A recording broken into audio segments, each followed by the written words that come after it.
Hello everyone and welcome to making success. दोस्तों, अभी तक हम लोगों ने 71 तक किया है 3 फेज इंडक्शन मोटर में। नेक्स्ट क्वेश्चन से हम लोग स्टार्ट करते हैं और टीपीआईएम को आज कल में हम एंड कर देंगे। ओके, फिर स्टार्ट करते हैं सिंगल फेज। तो चलिए वीडियो को स्टार्ट करते हैं।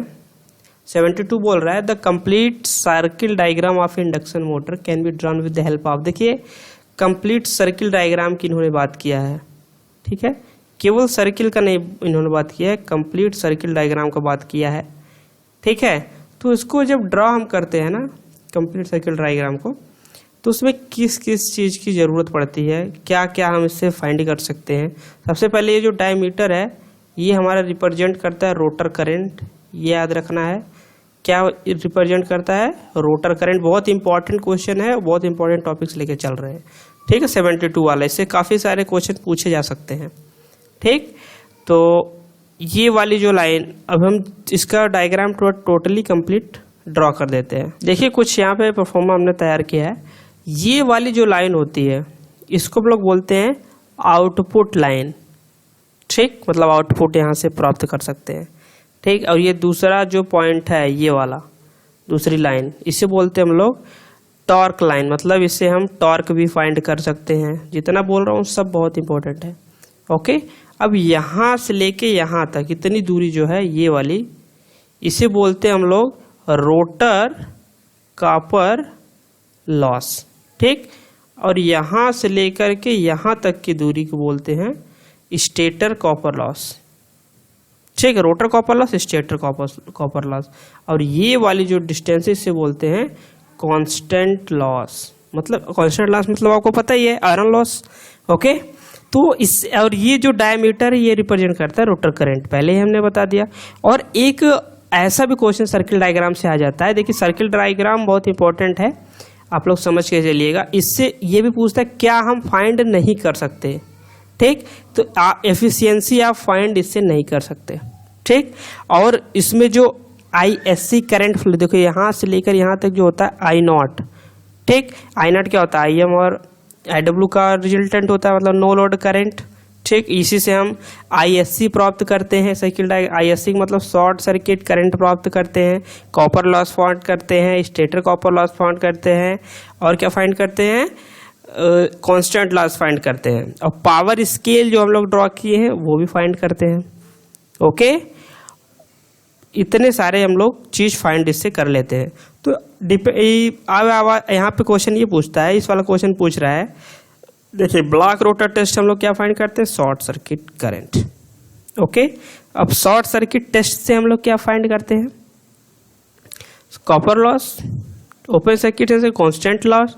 इस no load test, short circuit test को क्या बोलेंगे हम लोग? ओपन सर्किट टेस्ट, ठीक है। नो लोड टेस्ट का मतलब क्या होगा? ओपन सर्किट टेस्ट हो गया। ओपन सर्किट टेस्ट हम लोग कांस्टेंट लॉस फाइंड करेंगे, दिस वाला पोर्शन, ओके। तो यहाँ पे ऑल ऑफ द एबव हो जाता है आंसर, ओके। और स्टेटर रेजिस्टेंस टेस्ट तो आपको पता ही है। नेक्स्ट पे चलते हैं। क्या नहीं पूछता है? एफिशिएंसी, इससे नहीं फाइंड किया जा सकता है। In the squirrel cage induction motor the rotor slots are usually given slight skew. In the squirrel cage induction motor, the rotor slots are usually given slight skew. अब देखिए, स्क्वायरल केज इंडक्शन मोटर के बारे में हम लोगों ने चर्चा पिछले ही लेक्चर में बहुत ही अच्छे तरीके से कर रखी है, ठीक है। स्क्वायरल केज होता है और ये इंडरिंग के द्वारा शॉर्ट सर्किट किया जाता है, और रोटर का स्लॉट स्टेटर का स्लॉट अगर इक्वल है तो इसको हम लोग क्या करते हैं? स्क्यू करते हैं, मतलब तिरछा करते हैं। क्यों तिरछा करते हैं? ताकि लॉकिंग ना हो स्टेटर एंड रोटर में, मैग्नेटिक लॉकिंग ना हो, मैग्नेटिक हम ना हो, ठीक। इसी को कोगिंग कहते हैं, मतलब कोगिंग को हटाने के लिए। ऑप्शन क्या हो गया? A. The torque of a rotor in an induction motor under running condition. देखिए, अंडर रनिंग कंडीशन में क्या पूछ रहा है ये? Torque of the rotor in an induction motor under running condition is maximum. Maximum कब होगा? कब होगा मैक्सिमम? जब आपका जो रेजिस्टेंस है वो स्लिप इनटू रिएक्टेंस। ये जो हम लोग टॉर्क ग्राफ प्लॉट करते हैं टीएस वाला, यहीं पे तो टी मैक्स है, ये टी है और ये स्लिप है, ठीक। तो ये यहाँ पे टी मैक्स कहाँ आता है, R2 equal to S X two. तो क्या होगा, at the value of the slip which max rotor reactance और रोटर रेजिस्टेंस क्या हो जाए, इक्वल हो जाए। ऐसी वैल्यू स्लिप की हो कि ये दोनों इक्वल हो जाए, ठीक है। एट द और फिर नेक्स्ट देखते हैं, what will happen if the relative speed between the rotating flux of the stator and rotor of the induction motor is zero. देखिए यहाँ बात क्या बोल रहे हैं कि जो रोटर की स्पीड है एन और जो इस फ्लक्स की स्पीड है एन एस, ये दोनों के जब हम लोग क्या करें एन एस माइनस एन करें तो जीरो आ जाए। तो जब ये जीरो आ गई तो स्लिप आपकी क्या हो गई, जीरो। ठीक, जब स्लिप जीरो हो गई तो टॉर्क क्या होगा, जीरो। जब टॉर्क जीरो हो गया तो कि कहाँ से रन करेंगे जब कोई टॉर्क नहीं रहेगा तो। Okay, the circle diagram of induction motor can not be use to determine, क्या नहीं निकाल सकते इससे, एफिशिएंसी में पहले ही मैंने बता दिया। पावर फैक्टर फाइंड करेंगे, आउटपुट को फाइंड करेंगे, आउटपुट लाइन मैंने बना देखा है, फ्रीक्वेंसी फाइंड करेंगे, शॉर्ट सर्किट करंट फाइंड करेंगे। देखिए block rotate test induction motor use to find क्या करेंगे, शॉर्ट सर्किट करंट फाइंड करते हैं हम लोग इससे। ब्लॉक रोटेट टेस्ट से क्या फाइंड करते हैं, शॉर्ट सर्किट करंट फाइंड करते हैं। ओके, उसके साथ साथ मतलब शॉर्ट सर्किट करंट के साथ साथ ये सब फाइंड करते हैं। देखिए ये उसी का आउटपुट दे दिया है क्वेश्चन। ये क्वेश्चन आपको बहुत अच्छा है क्योंकि थियरी वाला है, क्योंकि उससे हम लीकेज रिएक्टेंस निकालते हैं, पावर फैक्टर शॉर्ट सर्किट पे निकालते हैं, इसके बाद short circuit current under rated voltage पे निकालते हैं। ठीक है, ये तीनों हम लोग क्या क्या फाइंड करने, कौन सा टेस्ट से निकालते हैं, ब्लॉक रोटर टेस्ट से निकालते हैं।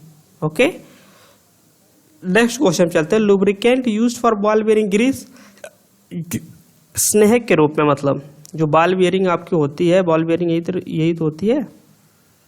ठीक है, क्या यूज करते हैं हम लोग, grease. An induction motor can run at synchronous speed when, induction motor can run at synchronous speed, synchronous speed पे इंडक्शन मोटर रन कर रहा है, समझ में आ रहा है। An induction motor can run at synchronous speed when EMF क्या करते हैं, इंजेक्ट, क्या EMF injected in the rotor circuit. Okay, मतलब ये है कि जब रोटर में आपका ईएमएफ जनरेट होगा तभी तो करंट आएगा, अब तभी तो रन करेगा। ठीक है, ये वो क्वेश्चन है D. Which motor is preferred for use in mines, देखिए माइंस मतलब खान के लिए, जहाँ पे एक्सप्लोजिव गैस एग्जिस्ट है वहाँ पे कौन सा मोटर आप इस्तेमाल करें, तो एयर मोटर वहाँ पे इस्तेमाल करिए। क्यों, क्योंकि एयर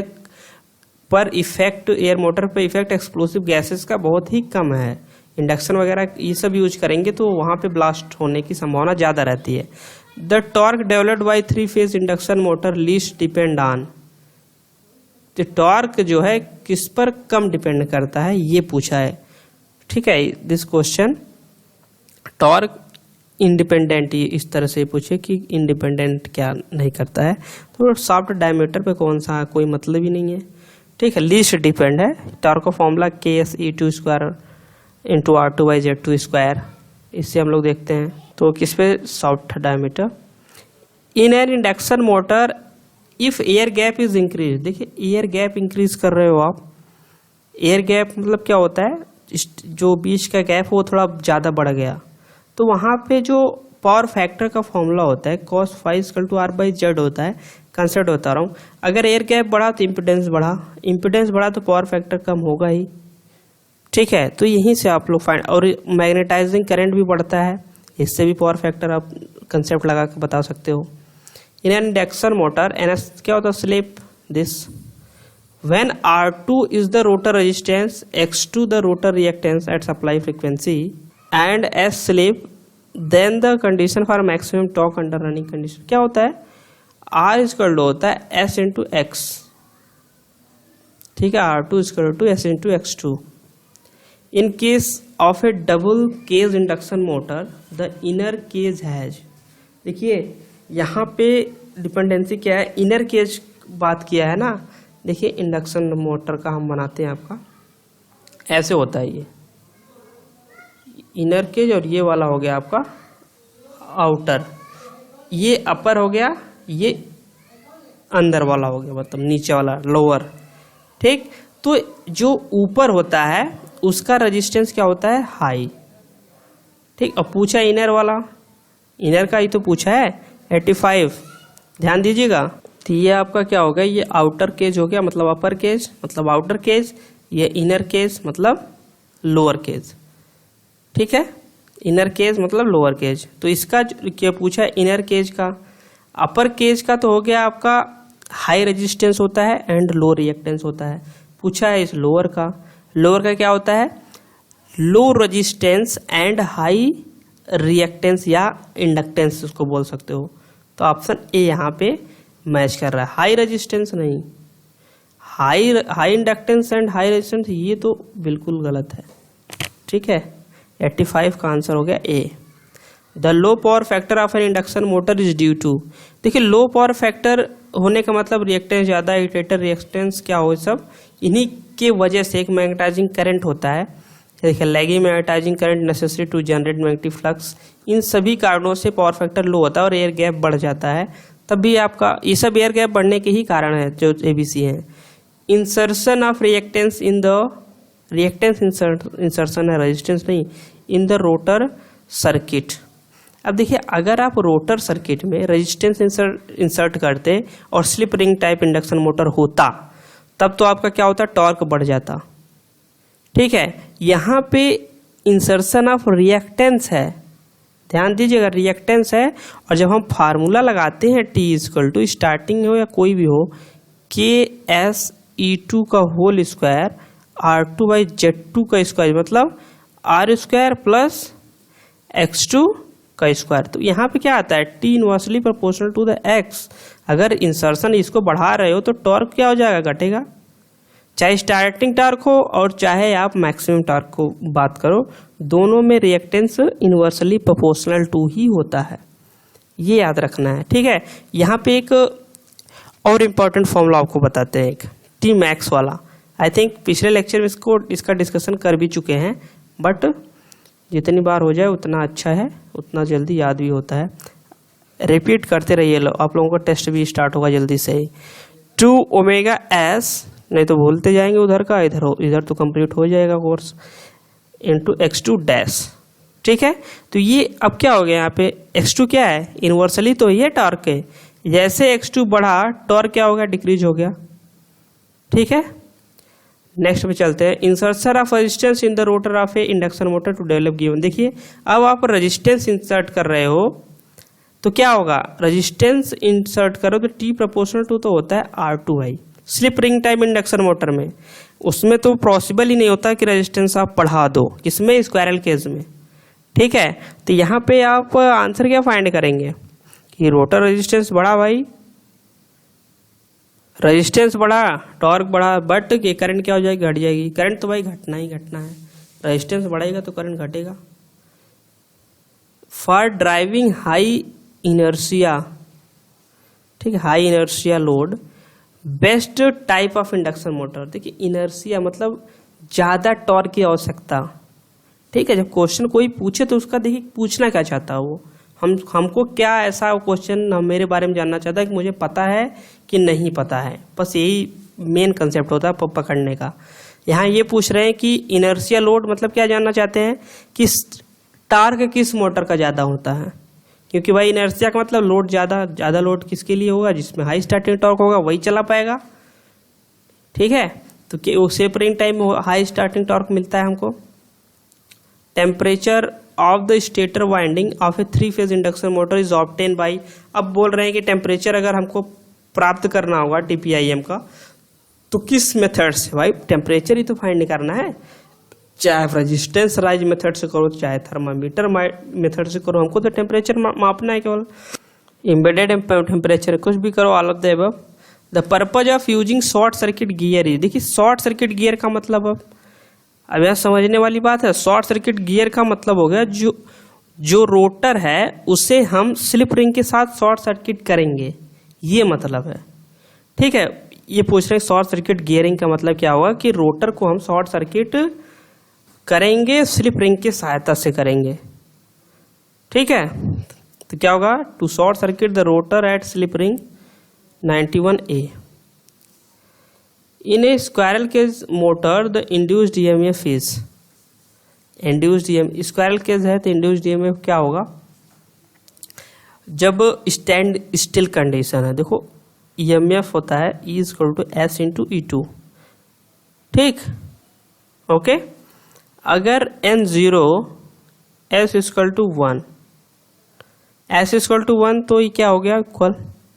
फिर रनिंग में ईएमएफ क्या होता है S इंटू E2, जब स्लिप 1 है तो भाई बराबर है, तो slip time the stand still EMF the rotor, मतलब स्टैंड स्टिल में E2 है, जब रन कर रहा है तो SE2 हो जा रहा है, तो स्लिप टाइम्स हो गया।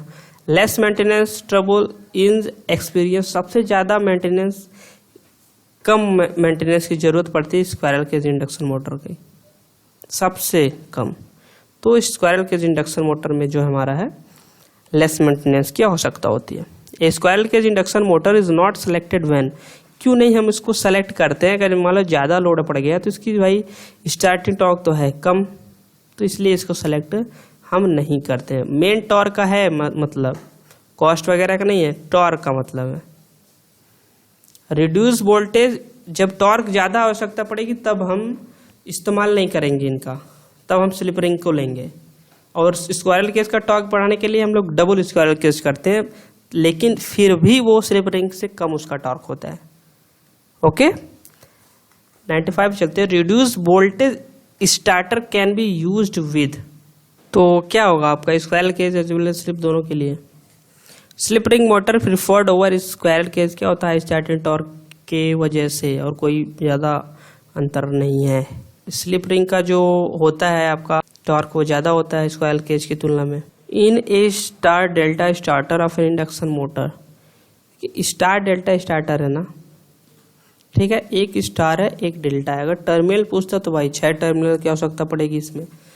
पूछ क्या रहा है, ऑप्शन पढ़ते, resistance is inserted in the stator, क्या इसमें जो रेजिस्टेंस है उसको हम स्टेटर में इंसर्ट करते हैं, ऐसा तो करते नहीं है। रिड्यूस वोल्टेज अप्लाइड, ये भी रॉन्ग है। Resistance inserted in the rotor circuit, ये भी रॉन्ग है। तो इसमें अप्लाइड वोल्टेज पर stator phase 57.7% of the voltage, okay. The torque of an induction motor is directly proportional to the slip, T proportional to the S होता है। Graph भी कितनी बार मैंने प्लॉट करके बताया, T S, यहाँ पे T proportional to the S होगा, यहाँ पे T proportional to 1/S होगा, जब लोड से ज़्यादा बढ़ेगा तो फुल लोड से ज़्यादा।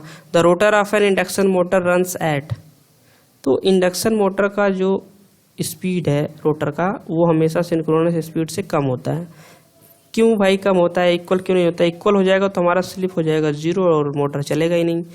The starting torque of an 3 phase induction motor can be increased by, starting torque को इंक्रीज करना है भाई, तो क्या करेंगे, चाहे आप स्लिप बढ़ाओ चाहे करंट बढ़ाओ,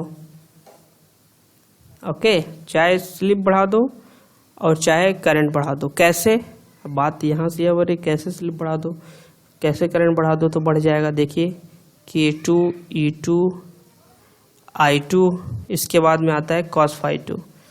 तो करंट अगर आप बढ़ाए तो टॉर्क बढ़ा, समझ में आया यहाँ से।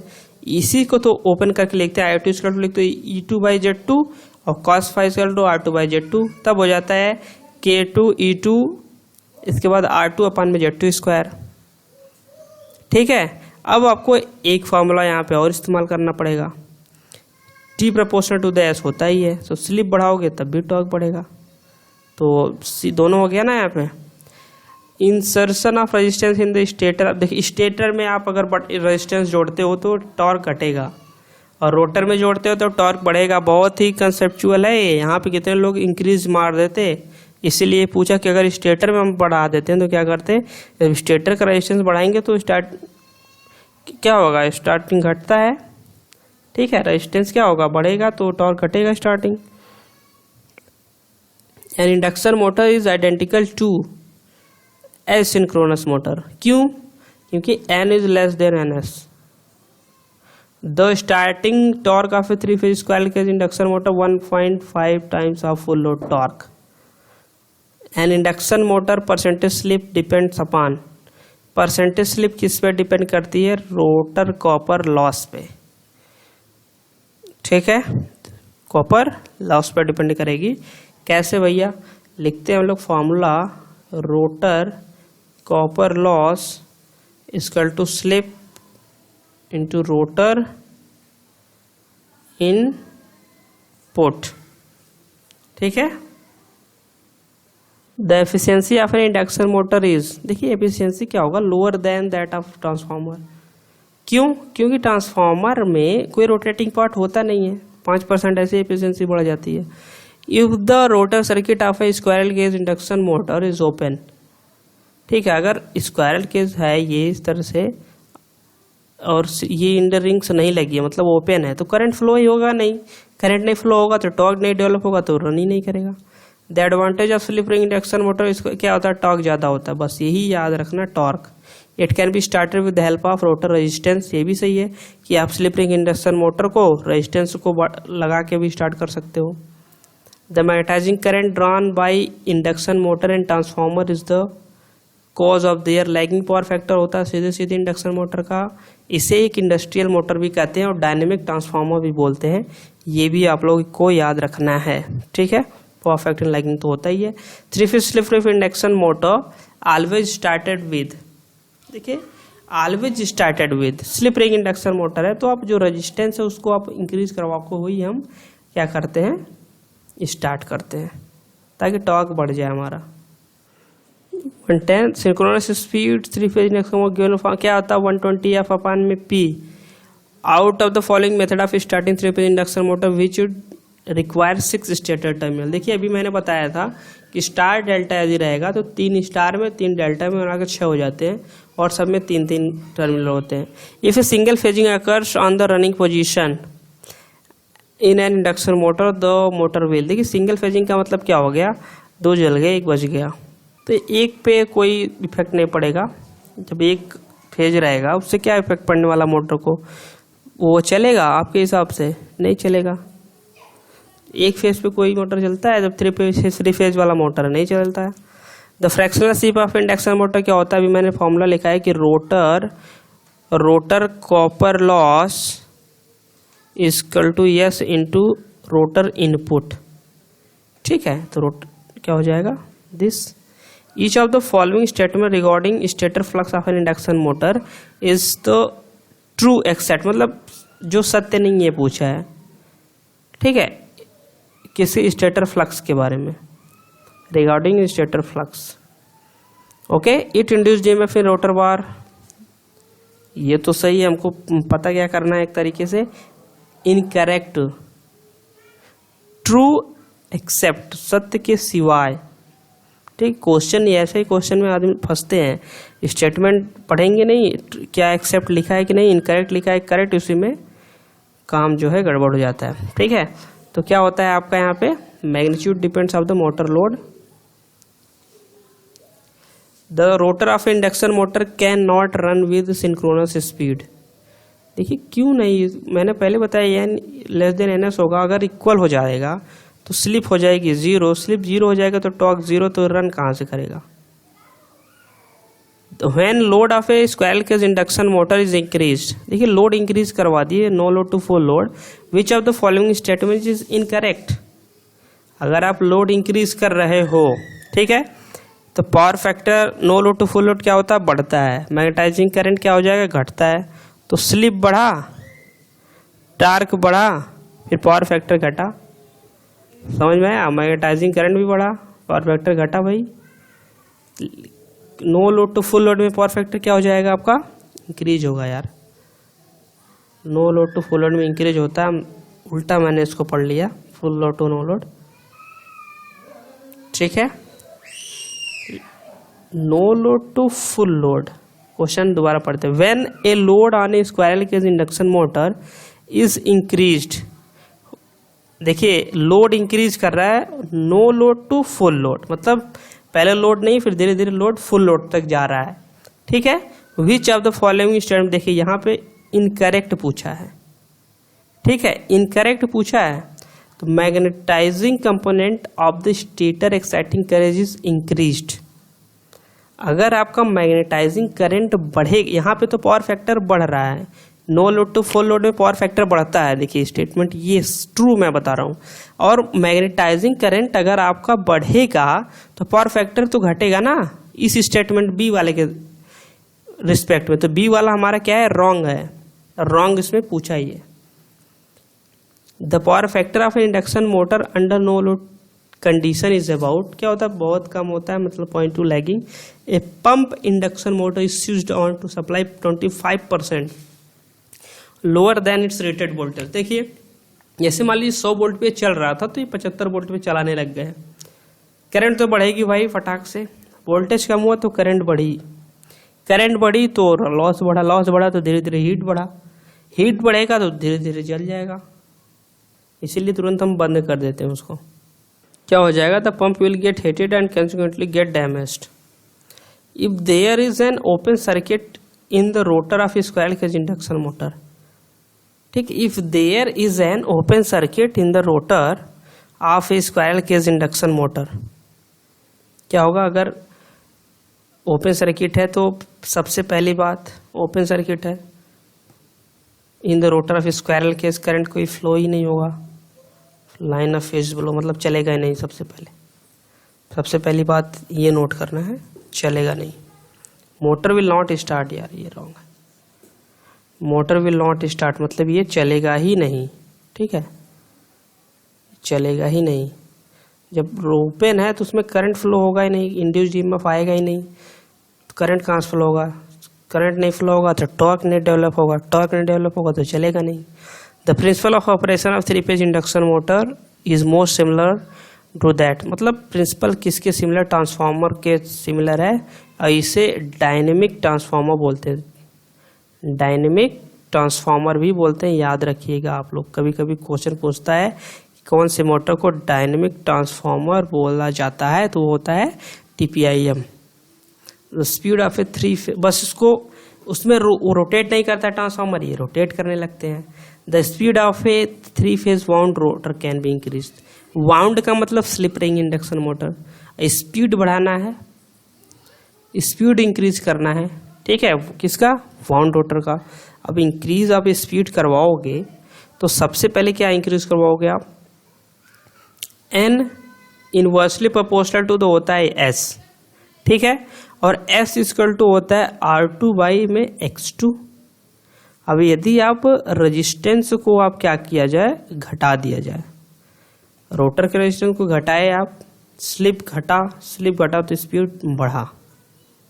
ठीक है, तो कंसेप्ट समझिए, इंक्रीजिंग द अप्लाइंग वोल्टेज, आपको स्पीड बढ़ानी है ना, वोल्टेज बढ़ाए, जब रेजिस्टेंस घटाएंगे तभी तो वोल्टेज बढ़ेगा। तो क्या हो जाएगा 121 का ये अब जो पहले से टिक है इस पे आप लोग ज़्यादा ध्यान मत दीजिए।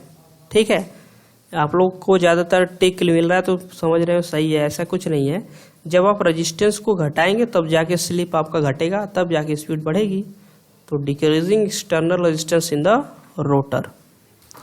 The AC motor which would be best suited to drive centrifugal pump for discharging a variable quantity of water against fixed head।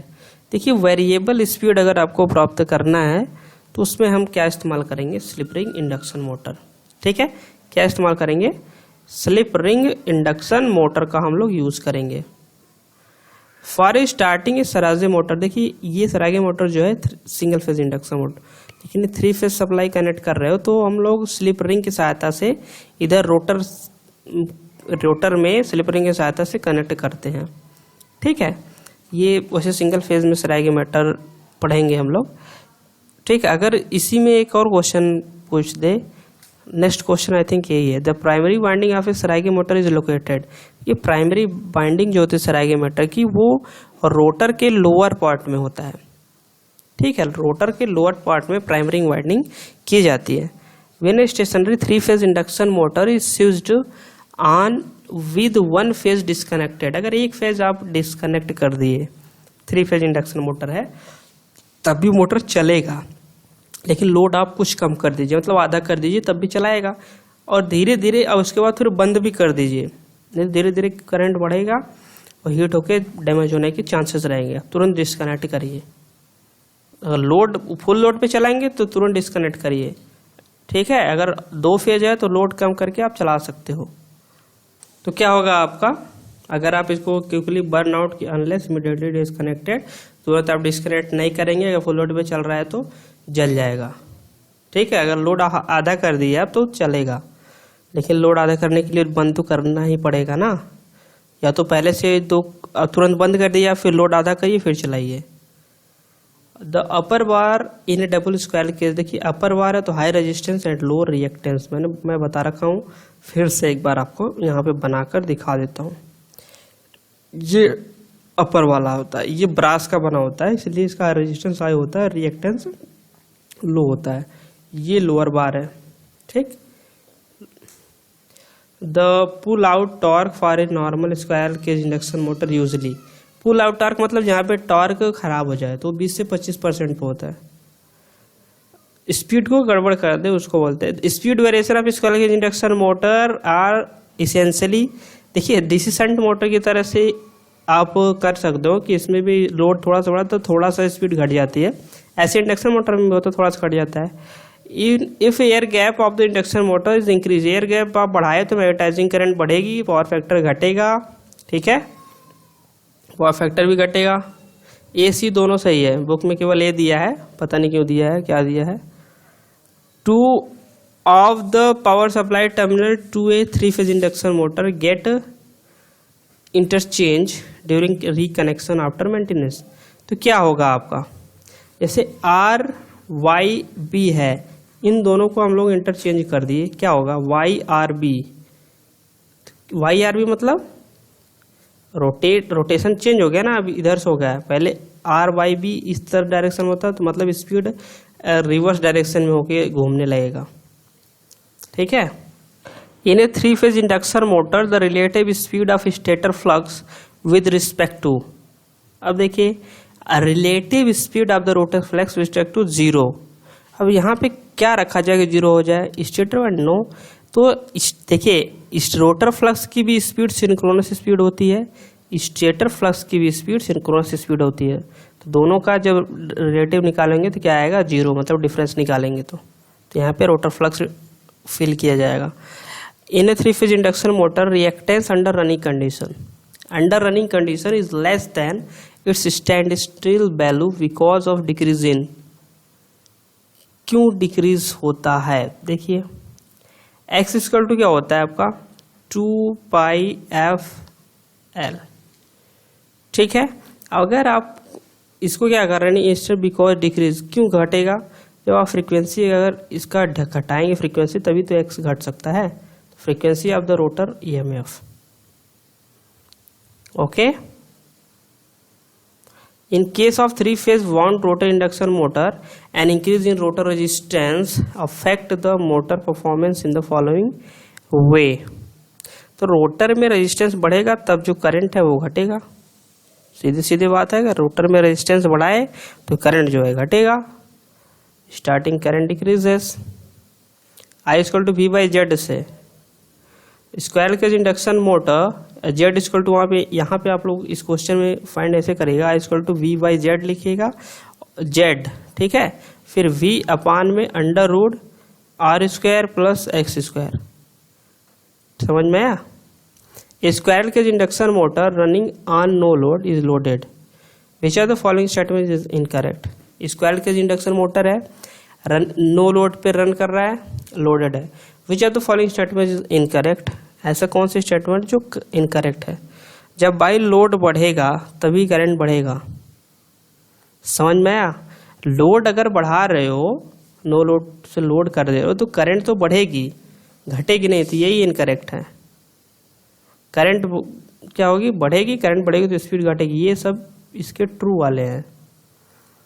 देखिए किसी भी क्वेश्चन को जैसे आप ये वाला क्वेश्चन किए तो एक रॉन्ग है ना, अब यहाँ से आप क्या क्या आप थियरी में गेन कर सकते हो।